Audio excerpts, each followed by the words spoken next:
What are some of the least reliable vehicles that you can buy? That's what we're going to find out. Welcome to Car Help Corner, where we help you, the consumer, master the process of car buying and car ownership. In this video, I'm going to go through 10 of the least reliable cars, trucks, and SUVs according to survey data provided by Consumer Reports.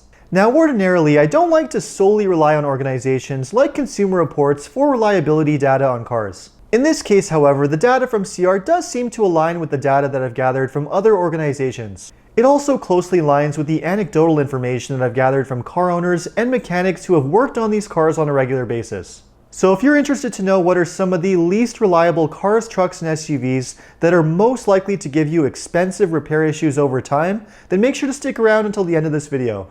Let's get this list started with number 10, which is the Subaru ASCENT. Now, many of you have often commented on past videos as to why I don't talk about the Subaru ASCENT when talking about other recommended 3-row SUVs like the Toyota Highlander and the Kia Telluride. And the main reason for that is that the ASCENT has had a bit of a troubled history for reliability since it hit the market a few years ago. Many owners have reported problems with the ASCENT, which range from issues with the continuously variable CVT transmission, the turbo 2.4-liter engine, and various electronic issues too. It's a shame really, because aside from its reliability issues, the ASCENT is a pretty well-designed SUV with plenty of interior space, lots of great features that offers excellent value for money. Hopefully Subaru will sort out its reliability issues with the ASCENT soon, but in the meantime, if you're looking for a reliable and long-lasting 3-row SUV, you'd be much safer buying something like the Toyota Highlander instead. And moving on to number 9 on the list, we have the Volvo XC90. Now, I have talked about the reliability issues of the XC90 in previous videos, which are pretty significant.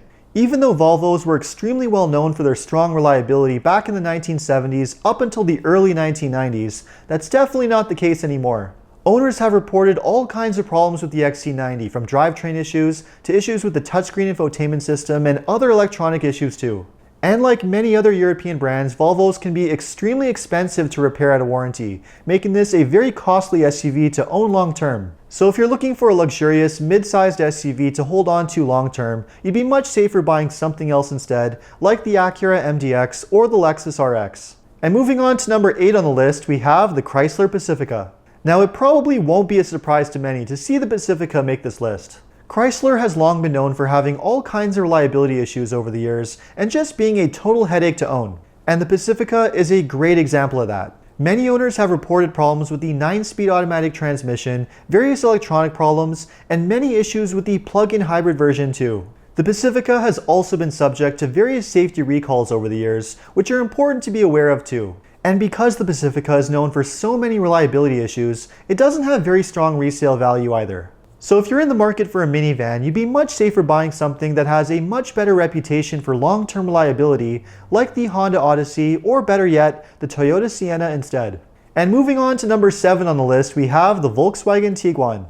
Even though the Tiguan is a popular compact crossover SUV, competing against other models like the Honda CR-V, the Toyota RAV4, and the Mazda CX-5, it definitely doesn't have the same reputation when it comes to reliability. The Tiguan is known for having all kinds of reliability issues, mostly having to do with the electronics and the 2-liter turbo TFSI engine. This is the same engine used in various Volkswagen and Audi models. The most common issues over the years have to do with carbon buildup, the injectors, the timing chain, and even oil consumption. And the other issue with the Tiguan, like all Volkswagen models, is that they can be extremely expensive to repair out of warranty. So if you were buying one of these SUVs thinking that you're going to get a similar ownership experience to something like a CR-V or a RAV4, well, you're going to be in for a pretty big surprise. So do yourself a favor, if you want a small SUV with a low-cost ownership experience, make sure to buy something else instead. And moving on to number 6 on the list, we have the Chevy Silverado. Now, even though the Silverado and its platform cousin, the GMC Sierra, are some of the best-selling trucks in North America, these trucks are definitely known for a few reliability issues that are important to be aware of. These trucks are known for having various electronic problems, issues with the 10-speed automatic transmission, and probably most significantly of all, problems with the V8 engines. Both the 5.3 and 6.2-liter V8s are known for having lifter issues, which in the worst case scenario could lead to a total top-end engine replacement. Now, it does seem that GM has solved this issue under warranty over the past year, but even so, if you're looking for a reliable, long-lasting truck, it just goes to show that you might be safer buying something else instead.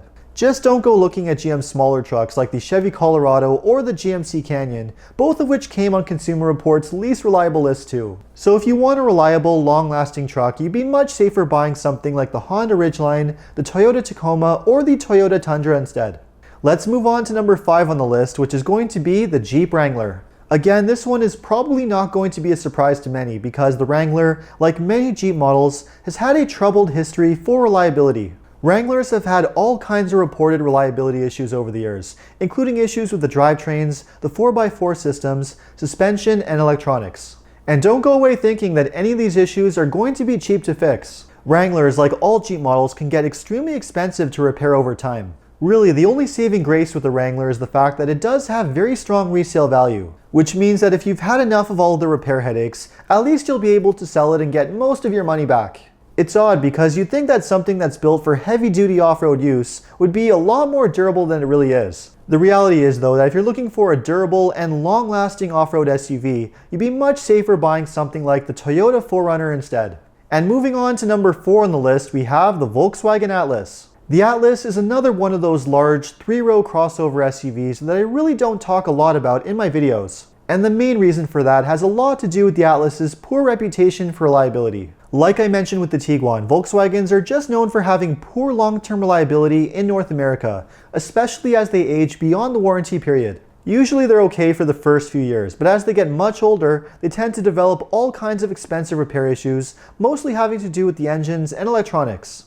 At the end of the day, the Atlas is just not a safe SUV to buy and hold on to long term. And you'd be much safer buying something else like the Mazda CX-9, the Honda Pilot, or the Toyota Highlander instead. But whatever you do, if you're looking for a 3-row SUV, don't buy number 3 on the list, which is the Ford Explorer. The Explorer is one of those vehicles that has always had a mixed reputation when it comes to its reliability. Some owners have been extremely happy while others have had non-stop repair issues and would swear to never buy one again. And true to form, the latest generation Explorer has had all kinds of reliability issues that might make you think twice about buying one. The most commonly reported problems have to do with the various electronics, the turbocharged engines, and the 10-speed automatic transmission. And not only is the Explorer not a very reliable SUV, but it's not a very good value either. It doesn't have the nicest interior or the most amount of space, and when you load it up with options, it can get extremely expensive, especially when you compare it against other 3-row SUVs. For around 5 to 10 grand less, you'd be safer buying the CX-9, the Pilot, or the Highlander, and not only are you going to get better reliability, but you're also going to get much better resale value too.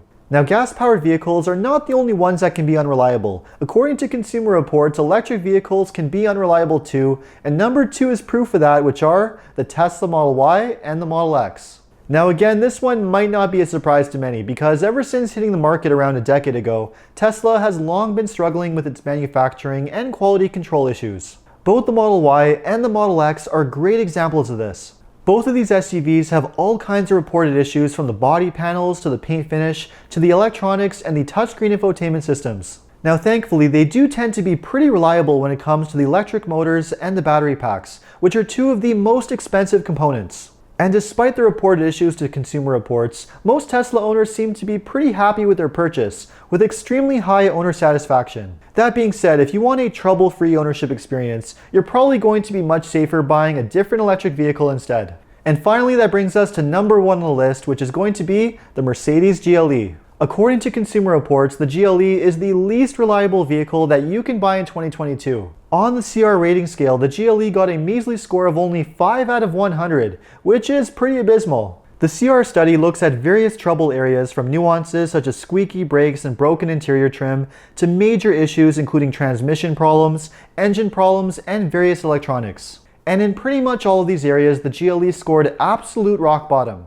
Now again, to anyone familiar with high-end European cars in North America, this is not going to be a big surprise. The reality is that most European brands have a pretty troubled history for reliability in North America. They just tend to be pretty problematic and expensive to repair at a warranty, which is why they tend to have very low resale value too. That's why one of the safest ways to buy one of these vehicles is just to lease it for 3 to 4 years and then give it back. That way you can give the car back before the warranty expires and you're not going to be responsible for any repair issues. But at the end of the day, if you just want a well-built and long-lasting luxury SUV similar to the GLE, you'd be much safer buying something with a better reputation for reliability like the Lexus RX instead. So let me know what you thought of the vehicles on this list. Do you agree with any of them? Would you still buy them, or would you buy something else instead? Let me know in the comments. And if you enjoyed this video, make sure to like and subscribe. You can also take a look at some of my other car videos by checking out these links over here. Make sure to follow me on TikTok and Instagram. And if you need any additional car buying advice, recommendations, or help with getting a great deal on your next new car purchase, make sure to check out carhelpcanada.com. Thanks so much for watching, and see you next time.